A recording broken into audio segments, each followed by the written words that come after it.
Hola, ¿qué tal? Muchas bendiciones. Te habla Carlos Martínez y en este día vamos a seguir continuando con el estudio del alma.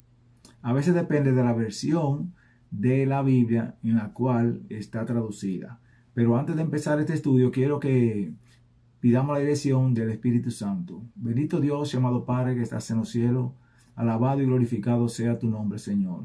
En esta hora que estamos aquí, pedimos, Señor, pidiéndote perdón por nuestros pecados, Señor, y pidiendo la iluminación de tu Espíritu para que nos guíe en este estudio, Señor, de tu palabra, para poder tener un entendimiento claro, Señor. Bendice a cada oyente que está viendo este video, Señor. Permite que puedan ver este video hasta el final, Señor, para que puedan entender claramente, Señor, lo que tú has preparado para nosotros, Señor. Todo esto te lo pedimos en el nombre de Jesús.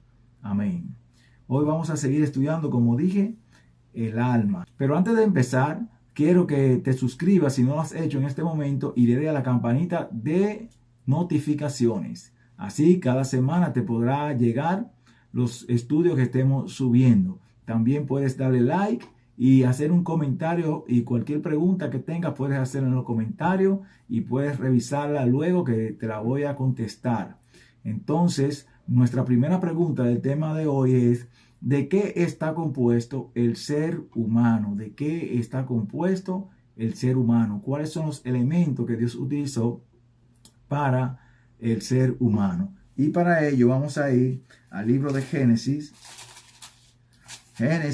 capítulo 2, y vamos a leer el versículo 7. Y en el día de hoy vamos a utilizar diferentes versiones para nosotros poder tener un entendimiento de la palabra traducida Nefesh. Entonces, vamos a ir a Génesis 2:7 y vamos a ver cuáles son los elementos que componen al ser humano.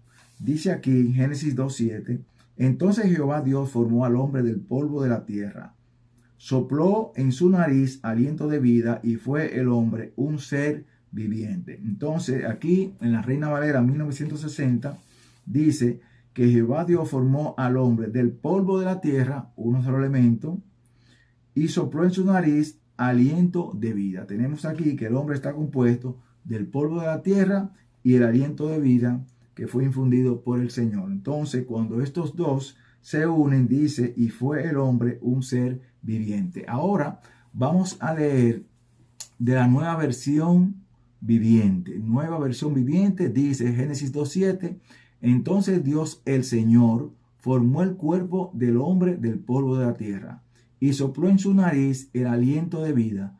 Fue así como el hombre se convirtió en un ser viviente. En esta versión también encontramos que dice que Dios formó al hombre del polvo de la tierra, formó el cuerpo del hombre del polvo de la tierra y sopló en su nariz aliento de vida. Entonces fue así como el hombre se convirtió en un ser viviente. Vamos a leer ahora en la Reina Valera 1909. Génesis 2:7 dice: formó pues Jehová Dios al hombre del polvo de la tierra y alentó en su nariz soplo de vida, y fue el hombre un alma viviente. Entonces, ahora la Reina Valera 1909 nos dice los mismos elementos, pero en vez de decir un ser viviente, dice un alma viviente. Dice: formó pues Jehová Dios al hombre del polvo de la tierra y alentó en su nariz soplo de vida, y fue el hombre un alma viviente. Vamos a leer ahora la traducción en lenguaje actual interdenominacional.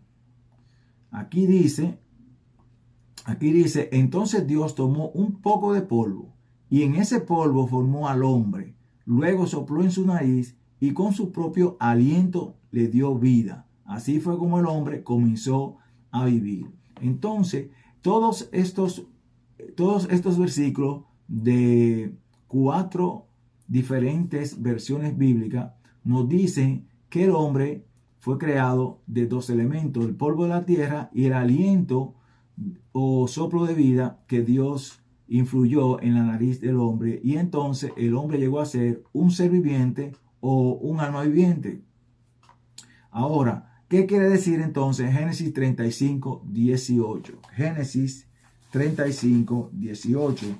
Ya nosotros vemos que el hombre fue formado del polvo de la tierra y Dios sopló aliento de vida. O sea, que el aliento de vida más el polvo de la tierra, que fue formado el cuerpo, suman los dos entonces un ser viviente o un alma viviente.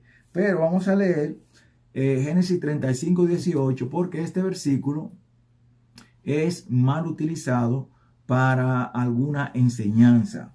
Y dice aquí, Génesis 35, 18, ella al salírsele el alma, pues murió, le puso por nombre Benoni, pero su padre lo llamó Benjamín. Entonces yo estoy leyendo en la Reina Valera 1960, en la cual dice, ella al salírsele el alma. Entonces yo quiero que leamos en otras versiones a ver cuál es la traducción que tiene este versículo, Génesis 35, 18. Y entonces en la Reina Valera 2020 dice, ella con su último aliento, porque ya se estaba muriendo, lo llamó Benoni, pero su padre lo llamó Benjamín. Aquí dice que con su último aliento, ella lo llamó Benoni.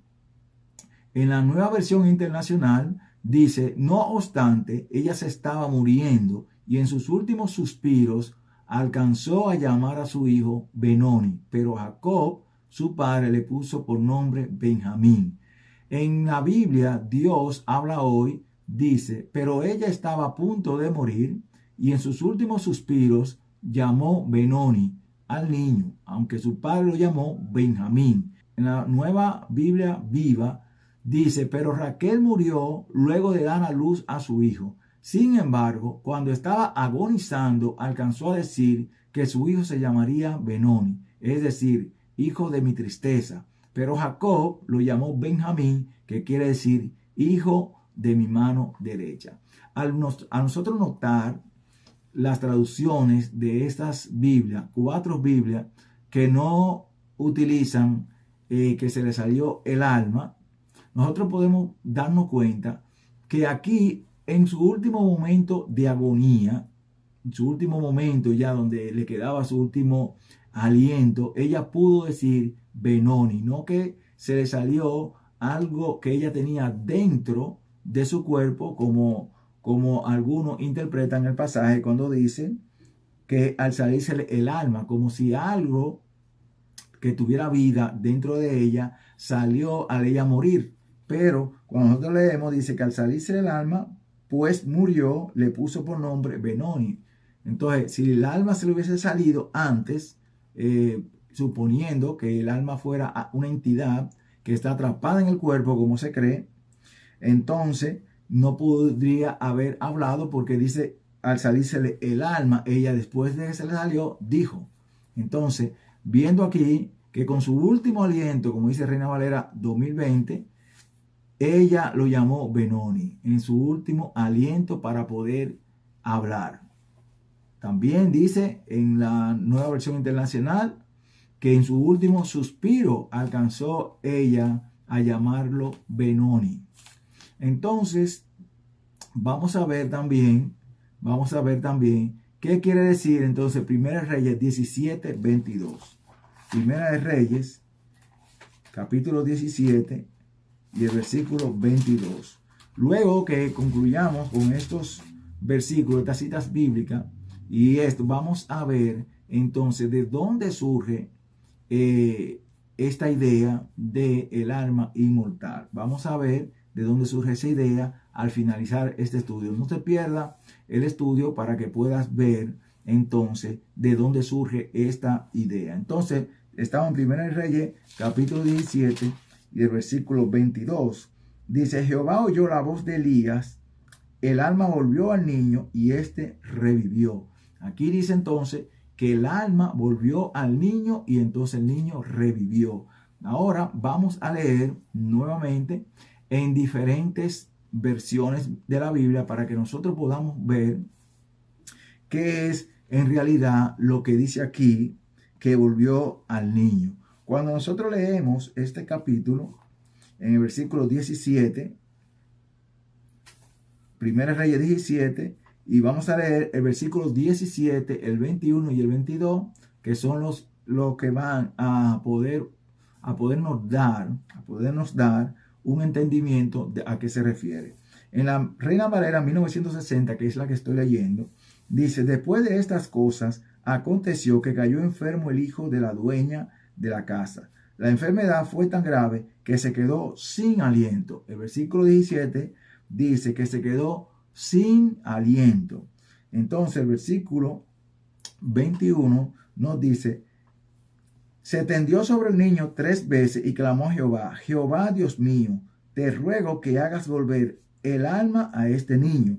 El versículo 22, Jehová oyó la voz de Elías, el alma volvió al niño y éste revivió. Este es otro de los pasajes que son utilizados para decir que al niño se le salió el alma y volvió el alma. Pero vamos a leer en otras versiones para tener la idea clara de a qué se refiere esto. Dice en la Biblia, Dios habla hoy, dice: algún tiempo después cayó enfermo el hijo de la viuda, y su enfermedad fue gravísima, tanto que hasta dejó de respirar. En la 1960 dice que se quedó sin aliento. Aquí dice que dejó de respirar.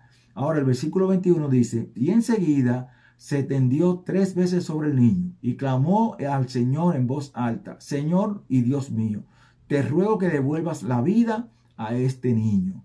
Ve, aquí no dice te ruego que el alma vuelva al niño, sino te ruego que devuelvas la vida a este niño.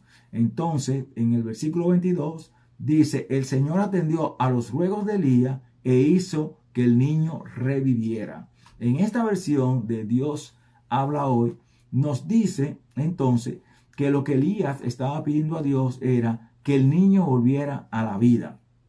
Vamos a leer también la Nueva Versión Internacional, que dice en el versículo 17: porque después se enfermó el hijo de aquella viuda, y tan grave se puso que finalmente expiró. Ahora dice esta que expiró. Expiró es que salió su aliento.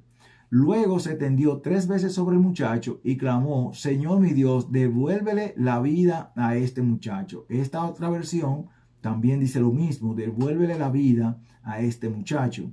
El Señor oyó el clamor de Elías y el muchacho volvió a la vida. Vamos a leer ahora también traducción en lenguaje actual interdenominacional. Dice el versículo 17: un poco después el hijo de la viuda se enfermó. Su enfermedad era tan grave que dejó de respirar. El versículo 21 dice: luego de haber dicho esto, Elías se tendió 3 veces sobre el cuerpo del niño y en voz alta le rogó a Dios: Dios mío, devuélvele la vida a este niño.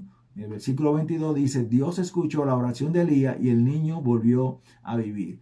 Tomando en cuenta todas estas traducciones, nosotros podemos ver en claro que no es que del niño salió algo que estaba atrapado en su cuerpo y cuando Elías ora vuelve a su cuerpo, sino que el niño dejó de respirar al salirse de su aliento. Y lo vamos a ver más adelante con algunos pasajes bíblicos que nos van a demostrar que lo que sale del cuerpo y qué es lo que entra al cuerpo. Entonces vamos a ver Marcos 15:37. Marcos 15:37. Estos son los versículos ahora que nos van a indicar qué es lo que sale del cuerpo y qué es lo que entra para la resurrección. Marcos 15:37. Marcos 15:37. Dice: pero Jesús, lanzando un fuerte grito, expiró. Esto fue lo mismo que pasó con Raquel, que en su último aliento dijo Benoni.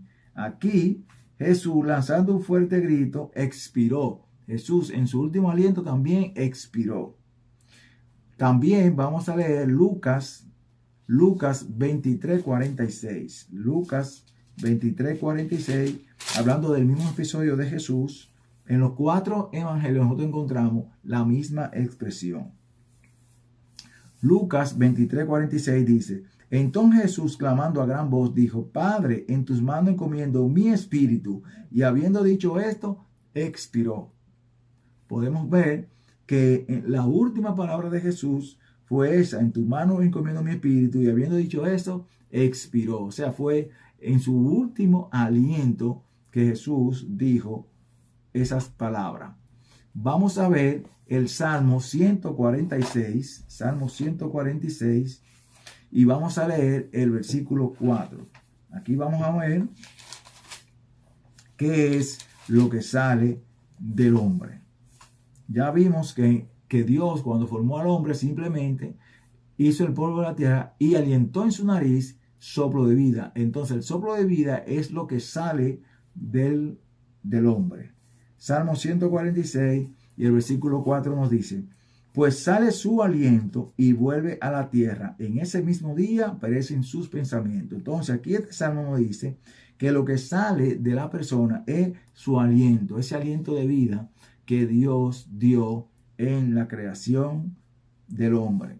También vamos a leer, yo voy a leer este salmo en la traducción del lenguaje actual interdenominacional. El Salmo 104, vamos a leer el Salmo 104 y el versículo 29. Dice: si les das la espalda, se llenan de miedo.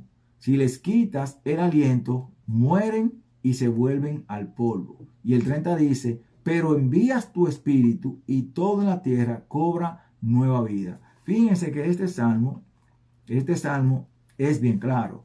Dice que si Dios le da la espalda, se llenan de miedo. Y que si Dios les quita el aliento, mueren y vuelven al polvo. Entonces lo que se le quita o sale del cuerpo es el aliento. Y entonces el versículo 30 dice, y este versículo nos va a mostrar a nosotros que lo que vuelve al cuerpo es el espíritu. Dice aquí: pero envías tu espíritu y toda la tierra cobra nueva vida. Entonces vemos aquí que lo que sale es el aliento o el espíritu, y lo que entra es el aliento o el espíritu. Ahora, ¿qué quiere decir el apóstol Pablo en 1 Tesalonicenses 5:23? 1 Tesalonicenses 5:23 lo vamos a leer aquí en esta versión de la Reina Valera 1960. Que el mismo Dios de paz os santifique por completo, y todo vuestro ser, espíritu, alma y cuerpo sea guardado irreprochable para la venida de nuestro Señor Jesucristo.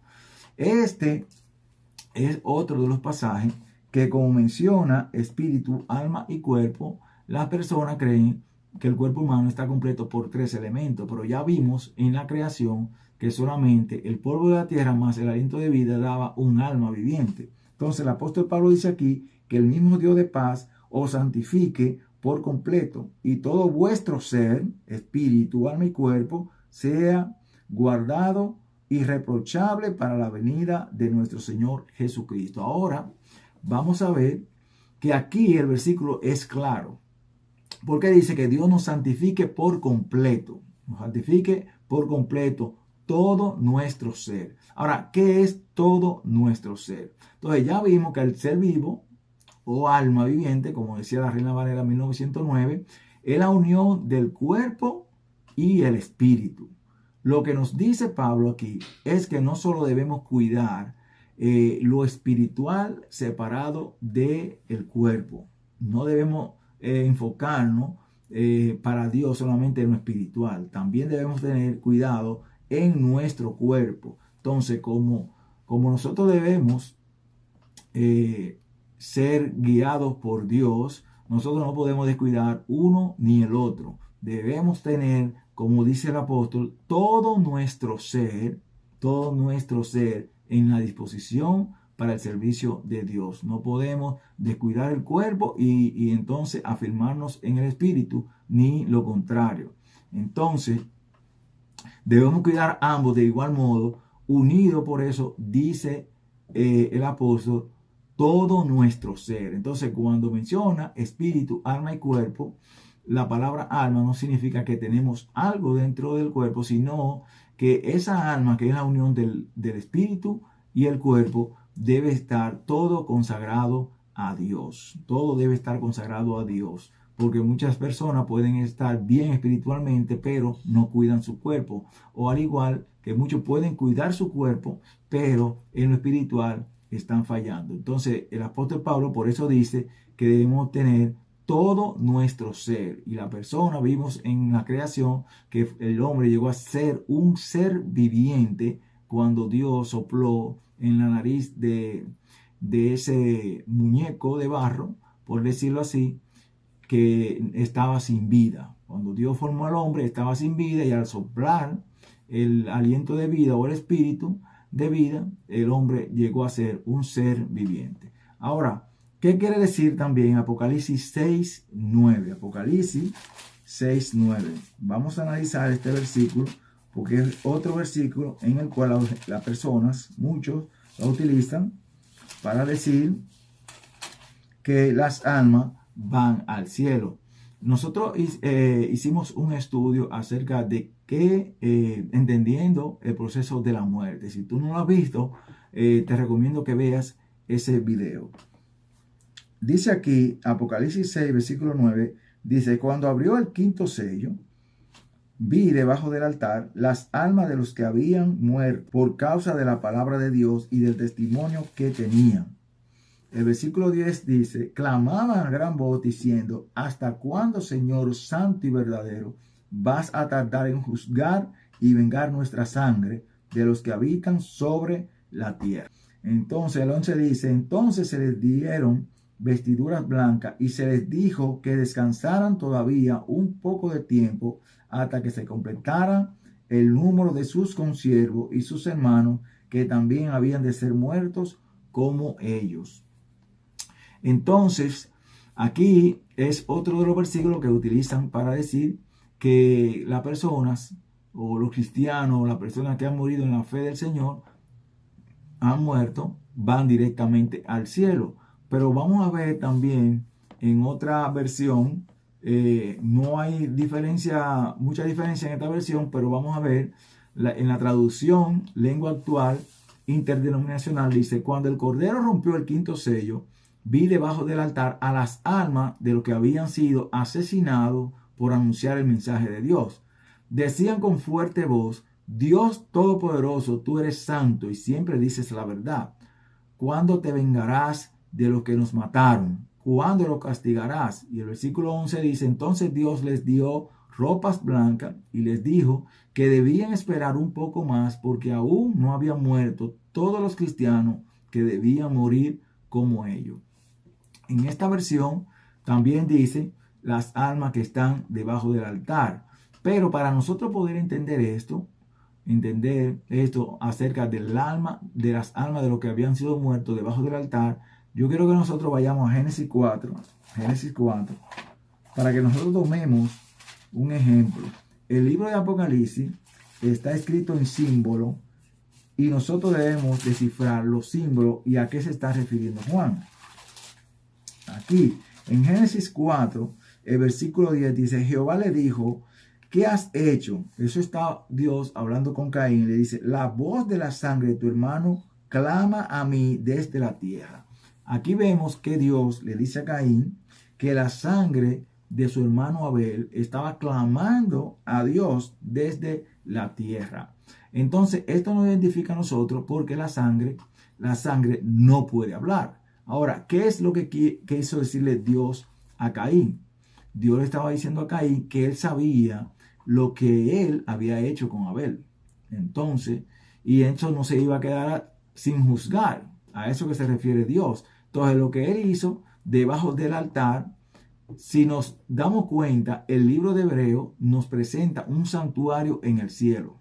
El libro de Hebreo nos presenta un santuario en el cielo, pero este no tiene altar de sacrificio, que es donde se hacía el sacrificio de los corderos y que representaba también la muerte de Jesús aquí en la tierra, el altar de sacrificio.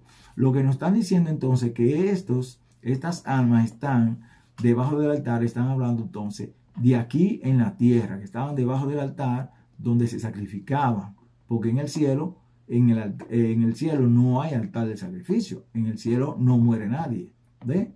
Entonces, lo que nos indica que estos mártires derramaron su sangre en el altar del sacrificio por el evangelio, y este sello nos muestra la época donde fueron muertos muchos cristianos que se presentan en el cuarto sello. Si nosotros vemos el cuarto sello, Vamos a ver el cuarto sello pronto para que nosotros veamos que el quinto sello es una continuación. Entonces, en el cuarto sello, dice en el versículo 8 del capítulo 6 de Apocalipsis, dice: miré y vi un caballo amarillo, el que lo montaba tenía por nombre Muerte, y el Hades lo seguía. Y les fue dada potestad sobre la cuarta parte de la tierra para matar con espada, con hambre, con mortandad y con las fieras de la tierra. Entonces, en el cuarto sello vemos un caballo amarillo, el cual montaba, el que montaba tenía, dice, por nombre Muerte, y le seguía el sepulcro. Entonces, en el quinto sello, entonces encontramos esos mártires que fueron martirizados y asesinados en el cuarto sello. Entonces, ahí nos damos cuenta que estos mártires no es en el cielo que están, sino es un símbolo de los aquellos cristianos que habían muerto en la apertura del cuarto sello. Entonces, también les voy a recomendar que pueden ver, para entender un poco estos sellos, un resumen corto en Jesús, Cristo en el santuario celestial. Cristo en el santuario celestial, para nosotros poder, para que puedan ver cuando Cristo está aquí en los sellos, cuando Cristo abre los sellos, en qué mueble se encuentra Jesús. Jesús está en la mesa de los panes de la proposición, que está en santuario celestial. Les recomiendo que puedan ver este video para poder tener un entendimiento más acerca de los sellos, de qué se tratan los sellos. Ahora, quiere decir 1 Tesalonicenses 4:14 que Jesús viene con las almas de los muertos que durmieron en él. Vamos a ver, porque este también es uno de los versículos que utilizan para decir que en el arrebatamiento de la iglesia, Cristo viene con las almas de los que murieron en él. Pero vamos a leer con cuidado este versículo para que nosotros veamos si en verdad eso es lo que dice este versículo. Vamos a ver. 1 Tesalonicenses 4:14 dice: si creemos que Jesús murió y resucitó, así también traerá Dios con Jesús a los que durmieron en él. Sí, he visto estudios de personas, pastores y laicos, que dicen que Cristo viene con los santos que murieron en él. Pero vamos a leer cuidadosamente este versículo por parte y vamos a compararlo con otros versículos de la Biblia. Dice: si creemos que Jesús murió y resucitó, Cristo murió y resucitó, dice, así también traerá Dios con Jesús a los que durmieron en él. Lo que está diciendo el apóstol Pablo es que así como Cristo murió y resucitó, así también los que murieron en Cristo van a resucitar también. Murieron y van a resucitar. Eso es lo que está diciendo el texto, porque dice así también, hace una comparación de la muerte y resurrección de Cristo comparándolo con la muerte de los cristianos y su resurrección. Por eso dice así también traerá Dios ¿de dónde?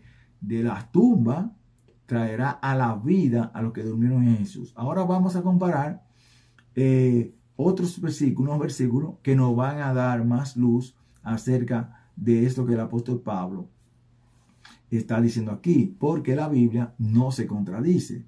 Entonces, vamos a leer entonces 2 Corintios 4:14. 2 Corintios 4:14. 2 Corintios 4 y el versículo 14, que dice: y sabemos que el que resucitó al Señor Jesús, eso es Dios, a nosotros también nos resucitará con Jesús. ¿Ven? Si nosotros relacionamos este versículo con el otro, tiene una similitud. Y nos presentará juntamente con nosotros. Entonces, aquí el versículo 14 dice que y sabemos que el que resucitó al Señor Jesús, a nosotros también nos resucitará. Entonces, aquí en 1 Tesalonicenses 4:14 está diciendo eso mismo, que el que resucitó a Jesús también nos va a resucitar a nosotros si llegamos a morir antes de su venida. También vamos a llegar a Romanos 6:5. Romanos capítulo 6 y el versículo 5, que dice: si fuimos plantados juntamente con Él en la semejanza de su muerte, así también lo seremos en la de su resurrección. Estos versículos también nos muestran que lo que dice Tesalonicenses 4:14, 1 Tesalonicenses, está hablando de la muerte y la resurrección. Dice aquí que si fuimos plantados juntamente con Él en la semejanza de su muerte, así también lo seremos en la de su resurrección. También vamos a ver otros versículos entonces que nos dicen con quién viene Jesús, si es con las almas de los que murieron o con quién es que viene Jesús. Vamos a dejar que la palabra de Dios sea la que nos diga quién viene con Cristo. Lucas 9, vamos a leer Lucas 9 y vamos a leer el versículo 26. Lucas 9, 26. Porque el que se avergüence de mí y de mis palabras, de éste se avergonzará el Hijo del Hombre cuando venga en su gloria y en la del Padre y de los santos ángeles. Entonces, cuando venga en su gloria y en la del Padre, en la gloria de Cristo y en la del Padre y de los santos ángeles. Aquí vemos que los santos que se mencionan aquí son los ángeles, santos ángeles. También vamos a ver Marcos 8:38. Marcos capítulo 8 y el versículo 38. Marcos 8:38. Dice: por tanto, el que se avergüence de mí y de mis palabras en esta generación adúltera y pecadora, también el Hijo del Hombre se avergonzará de él cuando venga en la gloria de su Padre con los santos ángeles. Aquí la Biblia nos dice que Jesús viene con los santos ángeles. No dice que viene con las almas de los muertos, sino con los santos ángeles. Mateo 16:27. Mateo 16 y el versículo 27 también nos dice: porque el Hijo del Hombre vendrá en la gloria de su Padre con sus ángeles y entonces pagará a cada uno conforme a sus obras. Aquí nuevamente el Señor dice que el Hijo del Hombre vendrá en la gloria de su Padre con sus ángeles y entonces pagará a cada uno conforme a sus obras. Si nosotros podemos ver 1 Tesalonicenses 4:14, no dice que Cristo viene con las almas de los que murieron en Él. Dice Jesús aquí que Él viene con sus santos ángeles. También vamos a ver Mateo 25 y el versículo 31. Mateo 25 y el versículo 31 dice: cuando el Hijo del Hombre venga en su gloria y todos los santos ángeles con Él, entonces se sentará en su trono de gloria. Aquí dice Jesús que cuando el Hijo del Hombre venga en su gloria y todos los santos ángeles con Él, entonces se sentará en su trono de gloria.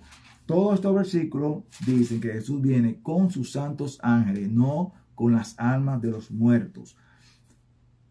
También Mateo 24:31 dice: enviará sus ángeles con gran voz de trompeta y juntarán a sus escogidos de los cuatro vientos desde un extremo del cielo hasta el otro. Entonces Jesús vuelve y dice que va a enviar ahora a sus ángeles a recoger los escogidos. Vamos a ir a 2 Tesalonicenses 1:7.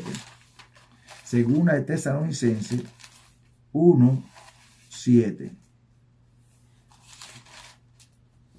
Dice: mientras que a vosotros los que sois atribulados, daros reposo junto con nosotros, cuando se manifieste el Señor Jesús desde el cielo con los ángeles de su poder. Entonces el apóstol Pablo no puede estar diciendo en 1 Tesalonicenses que viene con las almas de los que murieron en Cristo y aquí decir que viene con los ángeles de su poder. Entonces se estaría contradiciendo y la Biblia no se contradice.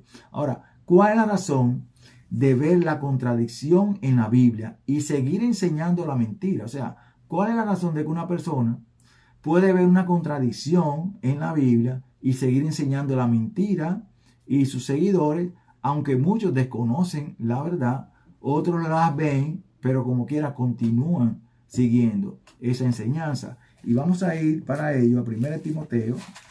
1 Timoteo capítulo 4, 1 y 2. Vamos a ir a 1 Timoteo 4, 1 y 2, que dice: pero el Espíritu dice claramente que en los últimos tiempos algunos apostatarán de la fe, escuchando a espíritus engañadores y a doctrinas de demonios, e hipócritas y mentirosos cuya conciencia está cauterizada. Algo que dice el apóstol Pablo aquí es que en la apostasía muchos van a escuchar de espíritus engañadores y a doctrinas de demonios, y que dice aquí que van a tener la mente cauterizada. Una mente cauterizada es una mente que está presa y por más que pueda ver la verdad, no quiere salir de ella porque su mente está cautiva.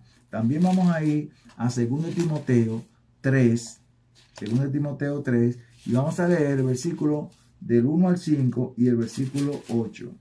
Dice: también debes saber que en los últimos días vendrán tiempos peligrosos. Habrá hombres amadores de sí mismos, ávaros, vanidosos, soberbios, blasfemos, desobedientes a los padres, ingratos, impíos, sin afecto natural, implacables, calumniadores, sin templanza, crueles, enemigos de lo bueno, traidores, impetuosos, engreídos, amadores de los deleites más que de Dios, que tendrán apariencia de piedad, pero negarán la eficacia de ella. A esos evítalos. También el versículo 8 dice: y de la manera que Janes y Jambres resistieron a Moisés, así también estos resisten a la verdad, hombres corruptos de entendimiento, reprobos en cuanto a la fe. Entonces, otra cosa que hace que estas personas que contradicen la palabra de Dios y siguen engañando, aparte de tener la mente cauterizada, es que se resisten a la verdad y tienen más amor por ellos mismos que por Dios. Y eso no hace que puedan abandonar el error que tengan. Ahora, ¿de dónde surge la idea de un alma inmortal atrapada en el cuerpo? Entonces vamos a ver un corto video de 6 minutos.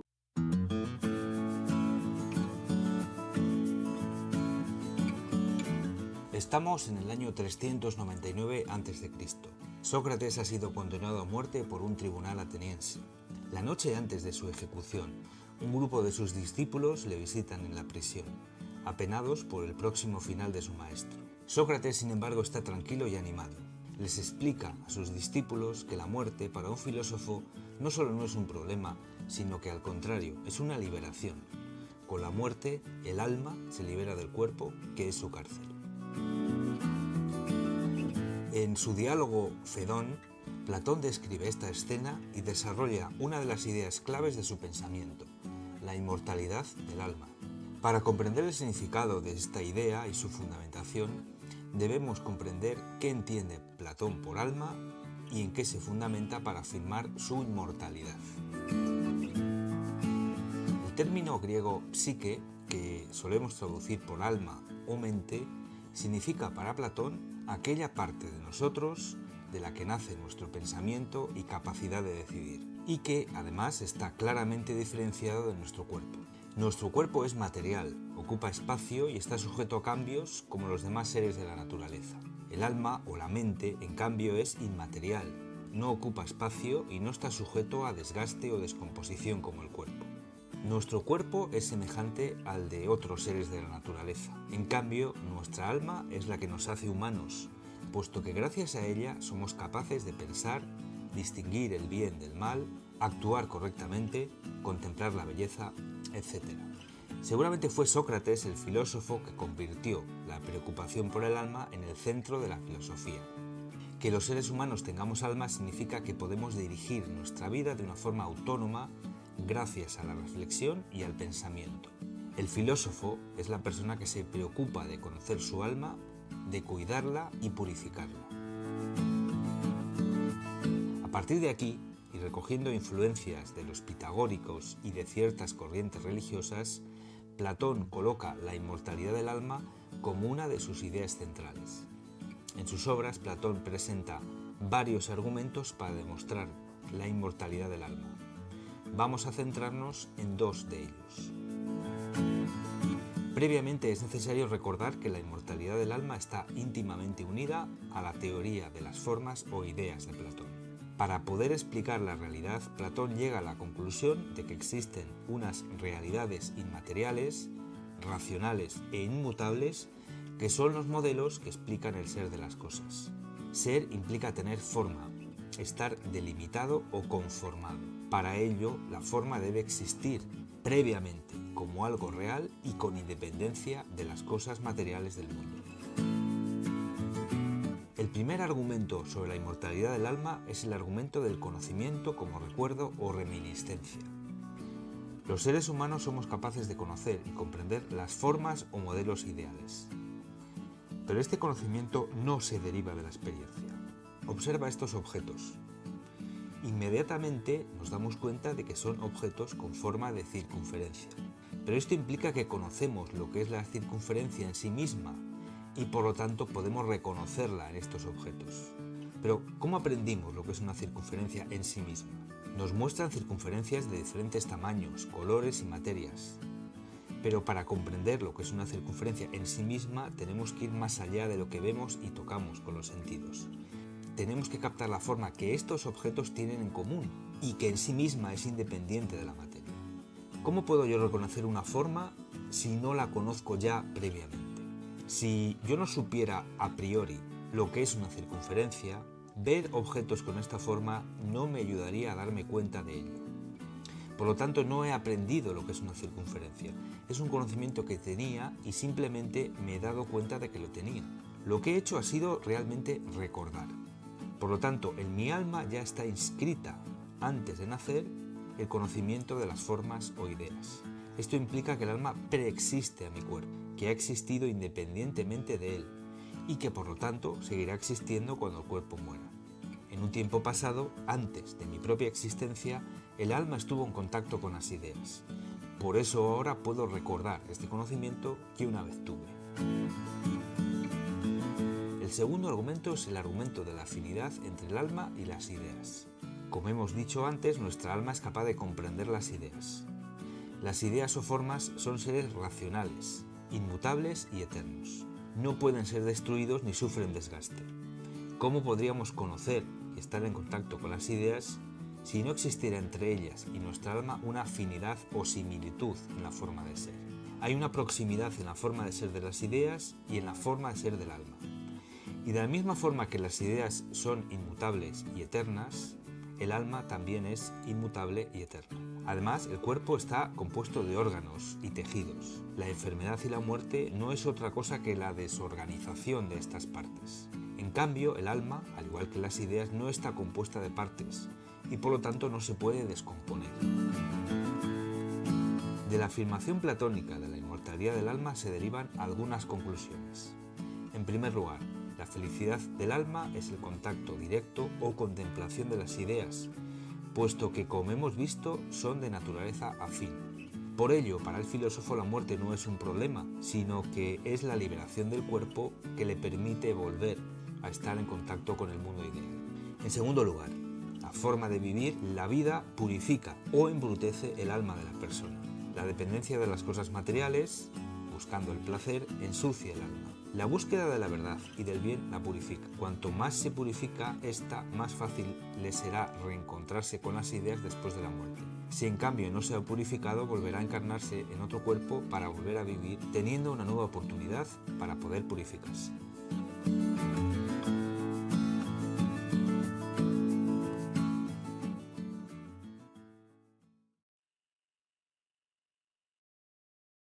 Como pudimos ver, esta creencia es una creencia pagana de la antigua Grecia, la cual fue introducida a la iglesia después de la muerte de los apóstoles. Esta idea de un alma inmortal que está atrapada en un cuerpo y que sale del cuerpo cuando la persona muere es una creencia pagana que fue introducida a la iglesia. Y para ello vamos a leer el libro de Hechos, y vamos a ver qué nos dice el apóstol aquí Hechos, en el capítulo 20, y vamos a leer el versículo 29 y 30. Hechos 20, 29 y 30 dice: por tanto, mirad por vosotros y por todo el rebaño, en que el Espíritu Santo os ha puesto por obispos para apacentar la iglesia del Señor, la cual él ganó por su propia sangre.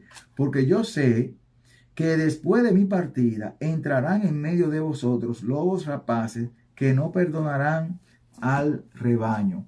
El apóstol aquí estaba aconsejando que después de su partida iban a venir enseñanzas extrañas, que iban a venir personas como lobos rapaces con apariencia de piedad, pero iban a negar la eficacia de la fe. Así que si te ha gustado este video, puedes darle like y hacer un comentario. Y puedes también, si no lo has hecho, suscribirte y darle a la campanita de notificaciones para que cada semana te pueda llegar un estudio utilizando la palabra de Dios. Que el Señor te bendiga y nos vemos en un próximo estudio.